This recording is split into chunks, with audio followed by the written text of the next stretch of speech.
Olá! O Brasil atualmente conta com pessoas de mais de 100 nacionalidades diferentes vivendo por aqui. Entre essas nacionalidades estão os afegãos.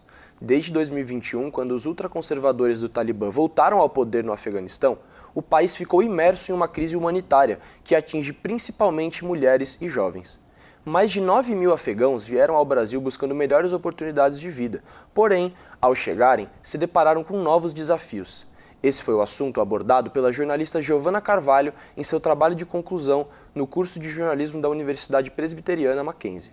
A reportagem transmídia dos moradores do Terminal 2 apresenta como é a jornada e a adaptação dos migrantes afegãos que chegam ao nosso país. A história dessas pessoas é o tema do MAC Entrevista de hoje e Giovana Carvalho é a minha convidada. Eu sou Diego Costa e o MAC Entrevista está começando. Olá, Giovana, muito obrigado por ter aceitado o nosso convite para que a gente possa falar de um tema tão importante. É muito legal para a gente ter você aqui hoje. Imagina, é um prazer estar aqui com você hoje, Diego. Como surgiu a ideia de trabalhar com esse tema? Então, na realidade, esse não foi o meu primeiro tema. Em nenhum momento eu falei, nossa, vou pesquisar sobre isso, vou fazer sobre isso. Na verdade, eu encontrei esse tema. O meu primeiro tema era histórias de aeroporto. Eu iria até o aeroporto de Guarulhos e eu ia contar histórias esporádicas de pessoas que passam por lá. Só que quando eu cheguei, eu vi que não tinha muito o que falar, assim. Eu acho que ia ficar um tema muito superficial, muito raso, não ia ter tanta linha para falar. Então, eu falei, o que eu posso fazer?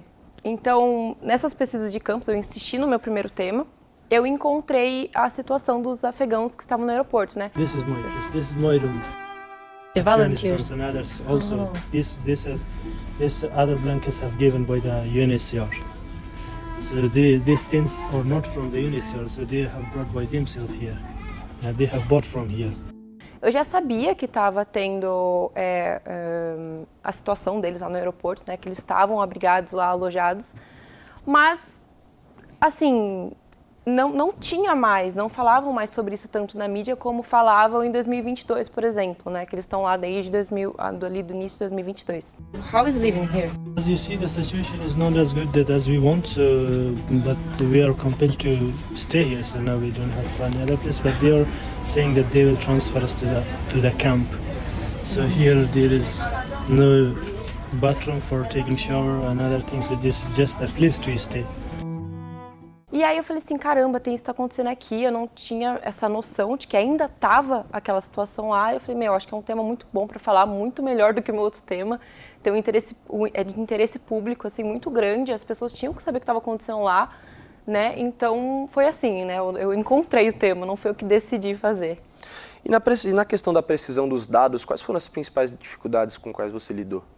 Então, para encontrar dados na internet, especificamente sobre as pessoas que estão lá no aeroporto, sobre os afegãos que estavam lá, não tem muito. Assim, todos os dados que eu consegui do contexto, do que estava acontecendo lá no Afeganistão, em termos de número de refugiados no mundo, toda essa questão mais global, que é o que eu abordei no primeiro capítulo, eu consegui na internet, né, ali pegando de banco de dados oficiais mesmo do governo, da ONU, da Agência de Refugiados dos Afegãos, que é a Acnur, mas para dados referente à reportagem principal, né, que é sobre os afegãos no aeroporto, todos os dados que eu consegui foram dos voluntários que estavam lá, né, que eles ficam na linha de frente, porque realmente a ajuda do governo não é tão forte, né, como eu falei na reportagem. Então, quem está lá ajudando mesmo o dia todo o tempo, são os voluntários, e eles fazem toda essa cobertura, esse levantamento de dados, na verdade, quantos chegam por dia, quantos que saem, quantos vão para tal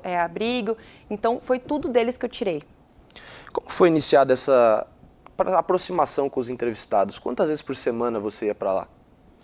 Para o aeroporto, no caso. Foi um processo, assim, eu não cheguei a ir tanto, tipo, sei lá, X vezes por semana. Como eu só consegui de final de semana, tudo, assim, eu fui, acho que umas 12 vezes para lá, né? E nessas 12 vezes eu sempre conversava com alguém, assim. Só que não foram nessas 12 vezes que eu tinha entrevista. Porque às vezes você chega lá, tem algum problema, você se depara com uma situação que ele queria conversar com você, daí você chega lá e não quer conversar mais, que ele fica um pouco desconfiado. Então, assim, a primeira resposta não foi por semana, assim. E o início do contato com eles não foi do nada, assim. Eu não cheguei lá um dia e falei, vou conversar com tal pessoa, porque eu sabia que se eu fizesse isso, eu não seria bem-vinda, né? Porque eles estão numa situação completamente vulnerável. Eu não ia chegar lá e chegando conversar com eles, eles falam outra língua, não são todos que falam inglês, eu tive que conversar em inglês com eles. Então, eu sabia que eu não podia fazer isso. Então, a primeira coisa que eu fiz foi conversar com o meu orientador. Meu orientador me indicou uma ex-aluna dele que trabalha com refugiados, e a partir dela eu tive uma conversa macro e ela conseguiu me indicar pessoas que eu poderia falar que atuam no aeroporto. Então, o meu primeiro contato foi com essas pessoas, com os voluntários, e a partir dos voluntários, eles conseguiram fazer essa ponte entre eu e os refugiados. Então, eu já chegava com hora marcada, sabendo com quem eu ia falar e com a pessoa tendo a consciência do que eu estava fazendo lá. Então, foi tudo muito bem conversado, a conversa com eles, com todos, foram super tranquilas, todos foram super gentis comigo. Então, foi assim. Já que você tocou nesse ponto, qual a importância do auxiliar do orientador e o auxílio que ele te deu ao longo desse TCC de uma maneira geral, além disso que você acabou de contar pra gente? Cara, é muito bom, assim, quando o orientador, claro que você não pode se apoiar completamente nele, porque quem tá fazendo o trabalho é você, mas ter um orientador ali que consegue te mostrar se você está no caminho certo, consegue te dar algumas dicas, é muito bom. Então, no meu caso, foi muito bom. O meu orientador foi o Hugo. E ele me auxiliou em todo o processo e me apoiou quando eu tinha que me apoiar. Ele me mostrou os pontos que eu poderia melhorar. Então, assim, eu acho que essa relação com o orientador tem que ser muito recíproca, assim. Ele tem que te ajudar e você também tem que mostrar algo para ele. Você não pode esperar que ele vai te falar tudo, assim. Você tem que assumir o seu trabalho. E como a Azad e a Link, os familiares, permaneceram no Afeganistão, como eles fazem para se comunicar com a família nos dias de hoje? Então, todos eles falam com o celular, né? É a única maneira que eles têm de conversar com os familiares deles que estão lá no Afeganistão ou em outra parte do mundo. Então, eles ficam, sendo lá pelo aeroporto, eles estão sempre com o celular na mão, conversando em chamada de vídeo, Nossa. Então é assim. E entrevistando os afegãos, quais atitudes em relação aos abrigos outros países poderiam tomar o Brasil como exemplo e também fazer as mesmas coisas que fazemos por aqui?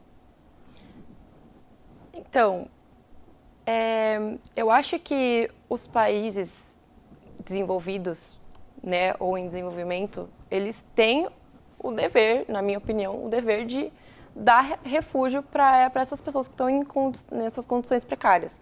Porque hoje a gente está vivendo no mundo uma crise migratória, humanitária muito grande, né? A gente vê que está acontecendo várias guerras, e não só das guerras, mas também aqui na Venezuela, América Central, na África, vários refugiados ao longo do mundo,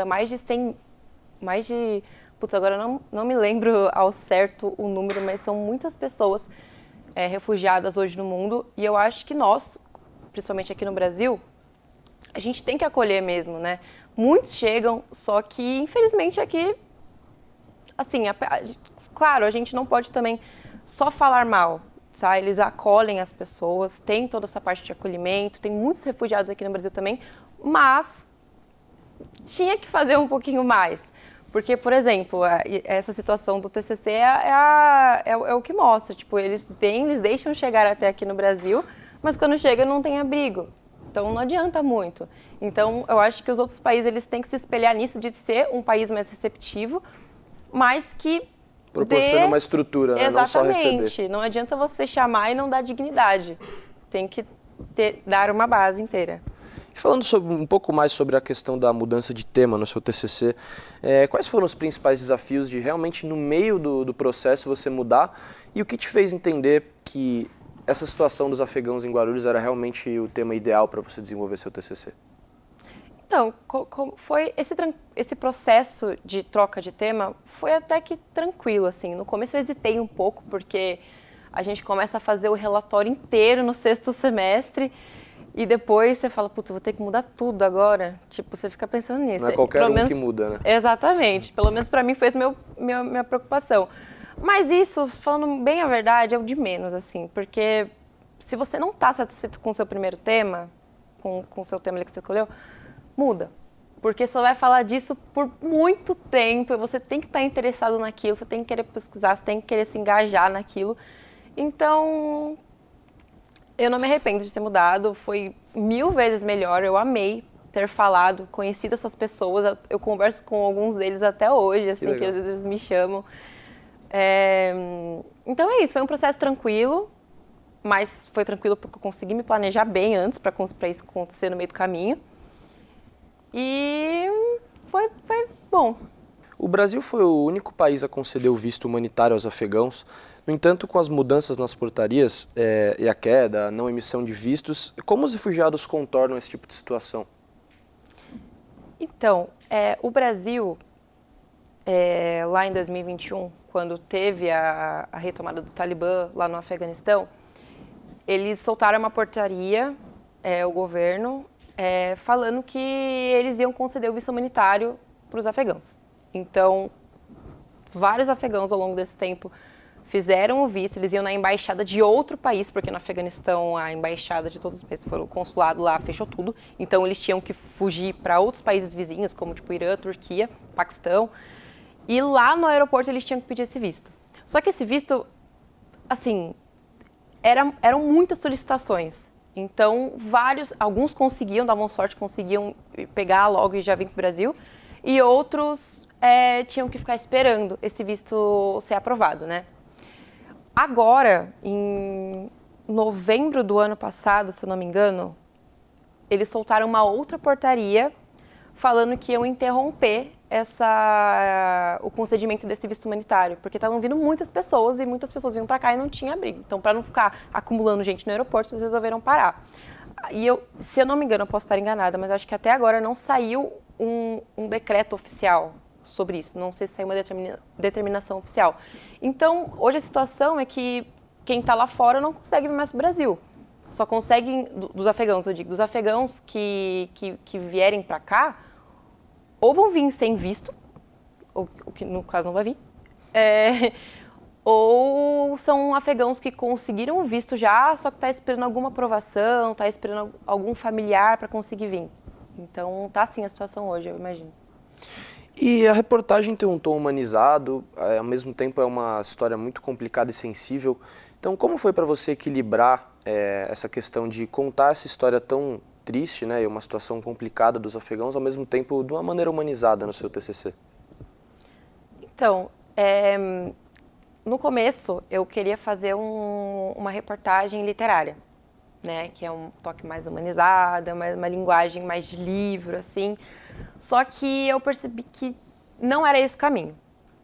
Porque, assim, é um tema muito delicado, de fato, você tem que ter um toque muito especial para conseguir lidar com as histórias deles, né?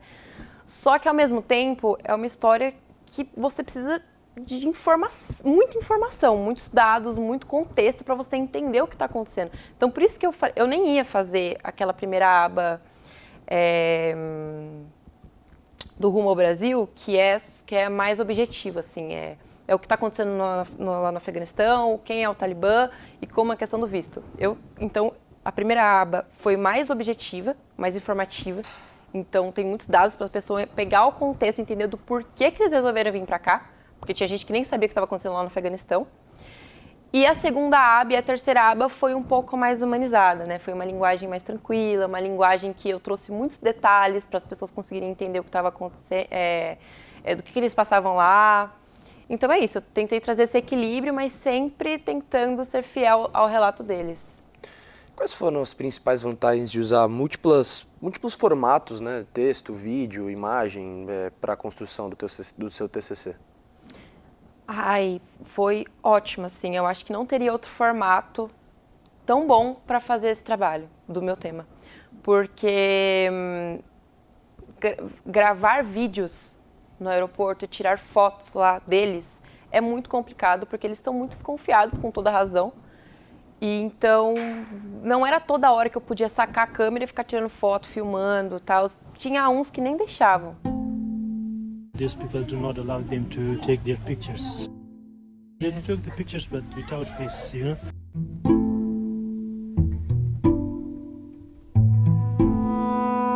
We came in the 2nd February, so it's about more than 1 week that we came here. And every day these people increase, you know, this family came new here, this family. They have transferred some of them to the camp, and instead of them, then most other people also came again. So every day, you know, 1, 2, 3% will increase here. O Transmídia trouxe esse equilíbrio de tipo, eu poder contar a história deles em texto ou em áudio também, mas também de vez em quando mostrar um pouco, né, em questão de vídeos, fotos, porque também se você só tem só texto, precisa fica muito ilustrar chato, um pouquinho, né? A pessoa não engaja quem tá lendo. E eu acho que principalmente quando você quer trazer essa sensibilidade para o público, eles precisam ver com os olhos, não adianta você ler. Então eu acho que o Transmídia foi muito bom nesse sentido para mim. Como você se sentiu ao entrevistar essas pessoas em uma situação de extrema vulnerabilidade, né? Fugindo do fundamentalismo religioso e tal? Olha, foi eu já imaginava que seria relatos muito tristes, mas o que mais me surpreendeu foi que quando eu cheguei lá, todos foram super gentis comigo, todos foram super tranquilos. E não teve isso de tipo, eu sou sofrido, olha a minha vida. Porque realmente eles têm uma história de vida muito triste. Tipo, alguns, assim, perderam familiares, que o Talibã foi lá, matou, perseguiu. Então, tipo assim, são histórias pesadas mesmo. E você... O que mais me surpreendeu e o que eu mais gostei de fazer nesse trabalho de entrevistar pessoas tão vulneráveis foi que eu consegui conversar com eles de uma maneira muito de igual para igual, assim. Foi realmente uma conversa, não foi uma entrevista ali com um script. Eu tinha feito, né, todas as perguntas, mas quando eu cheguei lá eu nem usei isso. Eu acabei conversando ali no tato a tato mesmo com eles. E é isso, foi assim, eu saí dessa experiência com outro olhar, assim, porque aqui no Brasil a gente passa por vários problemas e tudo mais, tipo, políticos, né, enfim. Mas em termos disso de guerra, disso de você viver num país que te persegue, que te mata, é de outro mundo, assim.